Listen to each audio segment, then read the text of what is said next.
Welcome to Midweek. That's right, 30 minutes in the middle of your week with the purpose. What's the purpose? To dive a little bit deeper into the message, the content that we've heard on Sunday, to ask questions, to wrestle a little bit with the hard truth, and to come together in community to dive a little bit deeper and to apply the things that we're learning. So I hope that you'll engage. I hope that you'll connect. I hope you'll invite someone, right? Share this content right now to invite others into the journey together. And now, let's dive in deep to this episode of Midweek. Hey, it's Wednesday. You did it. You made it this far through the week, and we are so glad you joined us for Midweek. I'm really glad to be joined this week. Our very own Aubrey Charette. I know you're applauding and clapping wildly at home. She's going to actually be here today to put me on the hot seat. And again, Midweek, what do? We dive deeper into Sunday content, and since I preached, I wanted just a fresh voice and perspective to be in the room. And so Aubrey's going to do that. So thanks for joining us online. Do us a favor. Drop us a note. Let us know who you are, that you're watching. Reach out, interact a little bit as we're asking some questions. Let us know your perspective and interact with each other. This is another way in this season that we can engage a little bit. So love having you here. Thanks, Aubrey, for being here. Yes. This was fun. I'm so happy to be here and excited to get to ask some questions to our lead pastor, Pastor Adrian. But first, we're going to get to know him a little better, all right, just like the speaker last week. So I have a couple questions for him. And the first one comes, I was a substitute teacher, so you always had to have icebreakers like handy. That's a requirement for substitute teaching. So, and I still use them. I work with students, so I still use a lot of icebreakers. But this is one I would use for my classes because it kind of changed up the basic, tell one fun fact about yourself. So, Pastor Adrian, what's one boring fact about yourself? I actually think I'm pretty boring in general. But I would probably say the boring fact for me is that I don't really have hobbies. Whenever people ask me, like, what's your hobby? I'm like, I have 4 kids. Like, what am I supposed to do? I do what they want to do. Doesn't mean like I live a sad, lonely life or anything. Like, I love my family. My hobbies are spending time with them.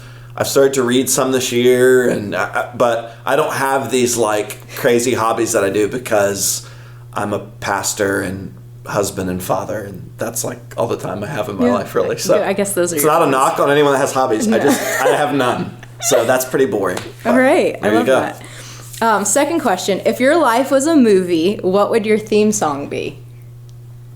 The default here would probably be the Rocky theme song for 2 reasons. A, because it's just a great pump up. I mean, I'm an 80s child, so I didn't grow up necessarily watching all the Rocky things, but I know the song, and it's like, but because my name's Adrian, every day of my life, someone greets me by saying, yo, Adrian. Every day? Really? Yeah. And if you're like a 20-something and you have no idea what we're talking about, then you should probably spend some time during this coronavirus just watching Rocky movies. And so I get yo, Adrian, so probably the Rocky theme song would be my jam. But that would be, if I could hear it when I came in the room, I would, like, how could you have a bad day when that's going on? I love it. I love the irony. It would make mowing the yard feel like I'm conquering the world. Yeah. Making microwave popcorn. Yeah, whatever I'm doing, I'd feel like, look at me, I'm conquering the world. So that's awesome. I love that. All right, next one. What's the best piece of advice you've ever been given? First thing that jumps into my head is, I think it was early in marriage even and parenting, but someone that just said, try to think of life in terms of seasons and a good and a hard, so specifically when there's hard things, like just try to remember, like in everything in life there's a season. Obviously that's biblical, but I've just found that to be really practical in my life. I try not to think of it in a pessimistic way, like when something good's happening, well, it's just a season, but I've just found in most hard things, like, and that's so applicable to where we're at as a nation right now, like it's a season, and it helps me to just try to have perspective. And so that's the first thing that came to mind. That's so good. All right, I have a couple word associations. Sure. Well, I guess they're like phrase associations. Okay. So I have 3 of them. All right. I think they should be pretty easy for you, I think. Like there's a right and wrong answer here? No, just what your opinion is. Okay. All right. Best TV show. Ooh. Best TV show. That's hard because there's a lot. Yeah. So I know that any show I say could be like the pastor watches, but so here's one that like I'm sure there's a few things on it that you could watch and be like, but Parenthood, like way back in the, that's I so mean, good. the way they produce that show, I'm like ugly crying. Oh, it's so it's, good. It's like cheap therapy, you know, Yeah, like yeah. but as a parent and as a son and as a, Oh, yeah. just, I don't know. So there's something about, there's just magic in that show. Yes. That's like, so I totally agree. I'll go with that one. That's awesome. Yeah, I love that show. Yeah. All right, next. Most used emoji For me, for you. probably the I can't make the face with the tongue out and the And then sideways? Yeah, That's I think, a really good one. I think so. I'm actually really surprised. For a while, it was the awkward smile, like the. That is definitely my most That's used. yours. Yeah. But now it's kind of my way of like maybe lightening the mood Yeah. from a text that like, do you think I'm angry? I'm really just being. I don't Yeah. know. I think that's the for now. I'm actually kind of surprised. So yours at is that. the awkward Yes. teeth. I think, and the cry laughy. Okay. Yeah. All right. That's a really good one though, because that's Yeah. a new one. They just added that one on. The cry laughing? To yours. Oh, yeah. To like the Yeah. phone update. Yeah. It's a good one. All right, now this last one could get kind of controversial, Oh boy. but best ice cream place in town. Oh yeah, talk about controversy. I'm gonna default to. So we lived in Dayton until last few years ago. Grammy's in Dayton. I would never pick soft serve ice cream over. Yeah. What is it? Hard ice cream, dipped ice cream. What do you call it? It's like homemade, home Scooped? style. I don't know. Scooped. Yeah. Not soft serve. Hard I would serve. never. So I really didn't like Klein's for a long time, and Klein's has grown on me a little bit. But Yeah. like, if I'm choosing, I would never choose soft serve. And Grammy's is good. So we drive to Dayton sometimes, not as much as Yeah. we did when we lived there, but that's it for me. Have you been to the one in Elkton yet? Like once, and Okay. it's always randomly closed whenever I pass. Yeah. But all right, what team are you on for ice cream? I Not Brewster's, really right? like Smileys. Oh yeah, good. I really like Smiley. Yeah. I'm not a big Klein's fan. Yeah. Unfortunately, but I really like Smiley. And Something Grammy's about really seeing good. the cows that the milk came out of while you're eating the ice cream. For, It's just for a some very- reason, and I'm not a huge ice cream fan, but like Smiley's for some reason to me is so good. Yeah. It's so good. Well, we know from last week's midweek, I love ice cream. That Yeah. was like my meal if it could be healthy. So yeah. I would eat ice cream. I knew I needed to ask that one because a lot of people always want to know. It kind of puts you in a place. Yeah. It kind of Right. people That's people true. put you in There's a different certain class I'm in now Yeah, because class of- when you right. have your favorite ice cream place. Well, awesome. Thank you. That's all the questions I have for you.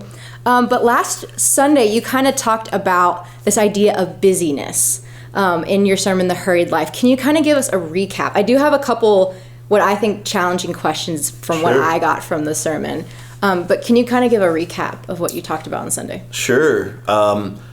Truthfully, this is a sermon that I've been anxious but excited to preach for a while. So I read a book at the beginning of this year. I'm trying to read more this year, but I made reference to it Sunday called The Ruthless Elimination of Hurry by John Mark Comer. It's a great book.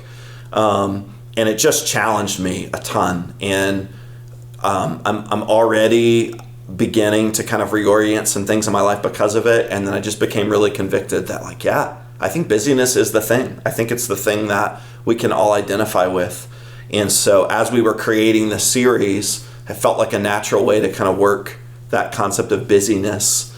And so, yeah, the premise, the idea is that that we can't, worship can't grow in a garden of busyness, a garden of hurry. And so when Jesus says, when interacting with Mary and Martha, that Mary has chosen the one thing, it's kind of this idea that it's worship and intimacy with God and connecting with Him in real ways. And I think it's easy to say that the biggest obstacle to that would be something that would prevent you from being able to focus on the one thing. And so in my life anyway, it's got to be busyness. That's not to say that I don't have other struggles, but it's the most acceptable form of something that can isolate us from others, from God, from even our own souls. And so, yeah, just that challenge. And I specifically introduced kind of two ways that we can help combat that problem. I think there's a lot of little ways every day.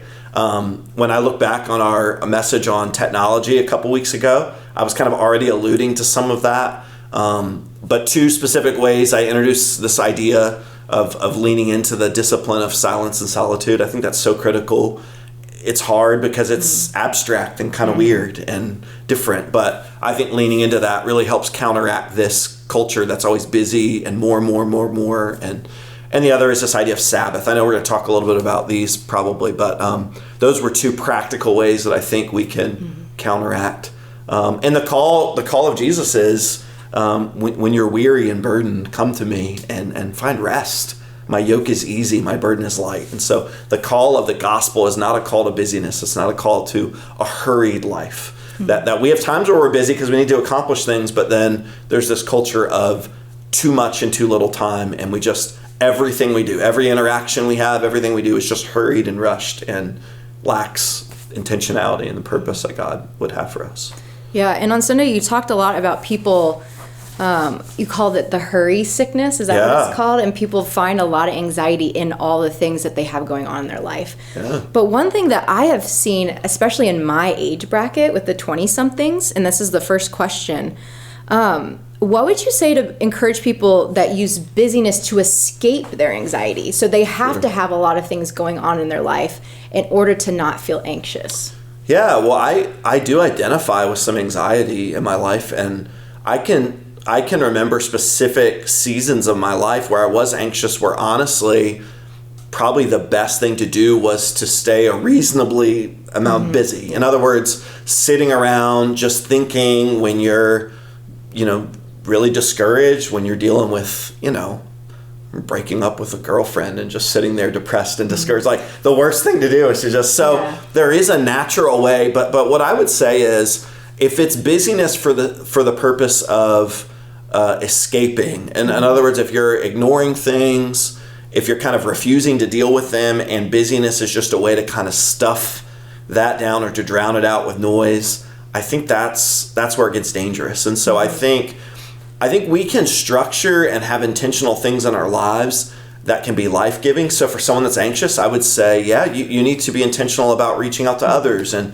planning time to get together in community and planning to take care of your body and your heart, so you can plan intentional things. And so maybe it just comes back to that intentionality. Like, am I binging on 4 hours of Netflix because it just makes me feel better and it's numbing something in me? Or am I intentionally filling my life with things that are going to help me grow closer to God, are going to enrich my heart and my soul? So, have you found that balance in your life? I mean, it's something that you relate to, but... Yeah, I find a lot, for me, discipline in planning and having a schedule helps me combat some anxiety.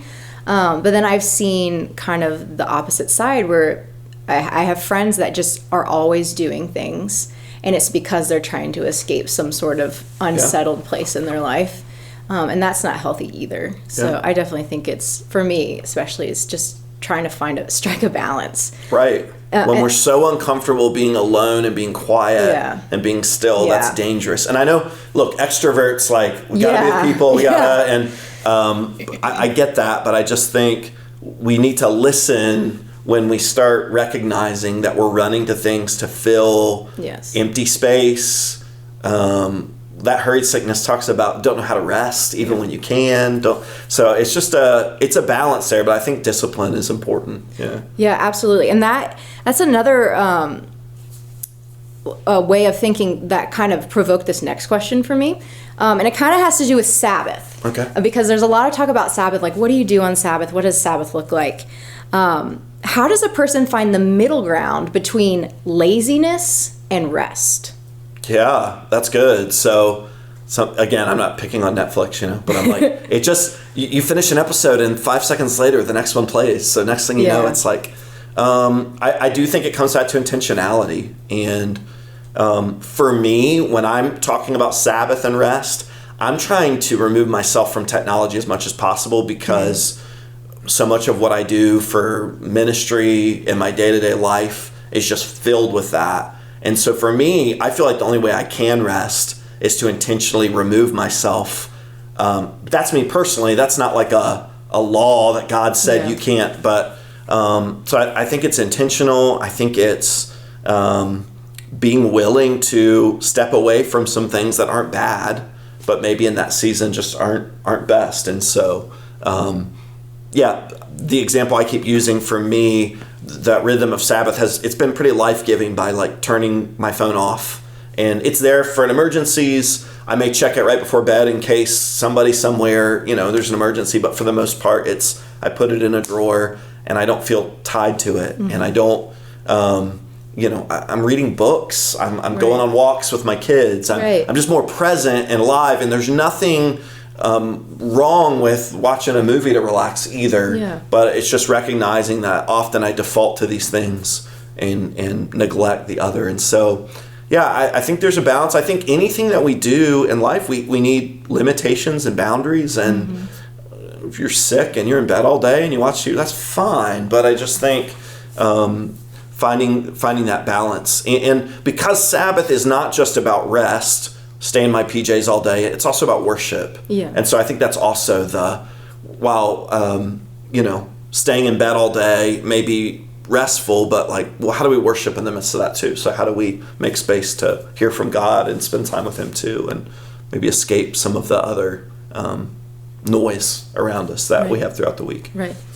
Awesome. And this next question, it kind of came to me, I think it's something that I've just wondered, and it came to me when you talked about God resting on the seventh day. Right. And as an example for us to rest. Do you think God rested on the seventh day because he needed to or because he wanted to? Wow, that's deep. So when there was so much more about this idea of Sabbath that I wanted to talk about, and maybe we'll get to at some point. But it's really interesting when you look at the story of creation, and it says at least 2 or 3 times that that God saw all that he had made, and it was good, and it was good, and it was good, and that he rested. And so this is going to sound like a little bit of a cop-out, but I think it's a little bit of both. Part of it, though, comes down to the nature of who God is. I do believe that he's a God of rest. And so did he have to? Well, it's in his nature. So in some ways, to be who he is, I think, is to be a God of rest. But I really do think he desired to, because I think, we see later on in Exodus 20, when we see the 10 Commandments, we have to remember the children of Israel were in captivity, and they're kind of being delivered from slavery, but they don't really know how to be free. They don't really know how to be God's children living in this kind of new covenant where they're not in bondage and slavery anymore. And so the 10 Commandments were as much about God trying to invite them back into this covenant relationship of worship. And so when he talks about keep the Sabbath and remember that it's holy, I think it's this idea that he's reminding them of his nature, of who he is, that he's a God of rest. And so somebody asked me that question on our staff about the time, and I made reference to it Sunday, when Jesus says, the Pharisees, they love the Sabbath thing. They love to try to stump Jesus, like, oh, you picked a weed and it's the Sabbath. And so I think that can kind of put a bad taste in our mouth too. It feels so legalistic. But Jesus said that man, I'm going to say it backwards now. Man wasn't created for the Sabbath. Sabbath wasn't created for man. Man was created for the Sabbath. And the purpose of that was this isn't meant to be this burdensome law. We see it as the law because we see it as the 10 Commandments, but Sabbath actually precedes the law. And so what it was is this, because the God we serve is a God of rest, because he modeled that for us, he wants us to learn to embrace kind of this yoke is easy, burden is light kind of way. And so because of that, I don't think he desires for it to be something that we quote unquote have to do. And that way, did God have to rest? Well, no, but I think he wanted to. I think it was in his nature. And I think in the same way, are we living in sin when we don't practice Sabbath? I mean, that's up to your personal convictions. I think if you're disobeying God's desire and you have convictions and you're pushing back against that, but no, I don't think so. But I also think that this is the best way that he desires for us to live. That's kind of the series that we've been talking about, is really how do we, when we begin to drift away from God's best for us. And so I think when we continue to veer further and further down from that desire of not just a day to rest, but a day where we acknowledge that I give my best on 6 other days to accomplish things and to be fruitful, and I don't need to fill this day with work. I don't need to fill this with a to-do list, and how do I get ahead for this week, and what are all the projects I need to it's kind of like intentionally carving out that space to say, I'm going to work diligently the other 6 days, but I'm going to learn, I'm going to trust God enough to rest. That sounds weird, but as I've been trying to practice this more, you have to work and prepare, and then there's sometimes these things like, oh, I didn't get that done, and it's like, okay, God, I'm going to trust that in 6 days I can do it, so that I can give you this day of Sabbath. And so it's not easy and it's messy, but I've also committed to not make it legalistic. So like, one of my boys had a basketball game, and I'm not going to feel like I'm failing God because I had to go, but it's just it's a spirit of it rather than kind of a legalistic idea. I don't know if that makes sense, but and kind of a follow-up to that. I know a lot of people are thinking, well, I don't have a day to give up. Right. So do you think there's a significance to setting aside a day, or do you think there's more significance in setting aside a specific time during the week, no matter I think it's just important to be intentional, because if you don't, I mean, maybe everybody's different than me, but if I'm not intentional. So there's some people that work crazy shifts. There's some people that, because of the nature of their job and being on call, but like for me, a clear thing that I felt like is I'm so connected to technology, which is beautiful, but like I have to release some of that. I have to let some of that go. And so for me, that was a big one. So I just felt convicted, like, okay, I can make it my goal one day a week to try to be as disconnected from technology as is possible, as is realistic. It's not a legalistic thing, but so I think you just begin there, and then you begin to carve out. So if someone can't do a literal day, then what does it mean to create other boundaries in your life where you start with what you can do and pray? Like, God, my desire is I want to practice a day of Sabbath and build towards that, rather than some of us may just feel like, well, I'm so far gone and it's so impossible. I can't do it. Right. That's just for Might as well give it spiritual. Right. So start somewhere. Say, okay, Friday evenings, I'm doing it. When I get home, I'm putting this away, and I'm going to be intentional, and I'm going to not do, or I don't know. I just think as we pray, I think we'll begin to realize how much we say we're busy and how much we say we don't have time. But we, again, one thing just by engaging in less technology, even on a nightly basis, I don't feel like I watched a lot of TV, but I've just become aware of, like, by not turning on the TV every night for an hour, like, wow, I do have time to read more. I do have time to engage in some other things that I said I'm too busy to. So it's challenging me. That's all. I'm just being transparent about the things that I'm learning. Yeah, absolutely. So I always like to, whenever I'm hearing really, really sound pieces of advice and wisdom, I'm always thinking about the practical side of things.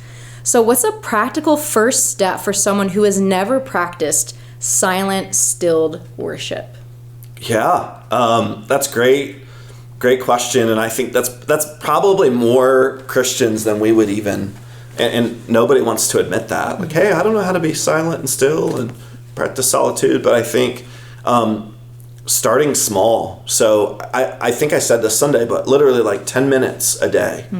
It doesn't need to be this like grand. I mean, that's great if you've got an hour every morning but committing just a specific time to, again, remove distraction.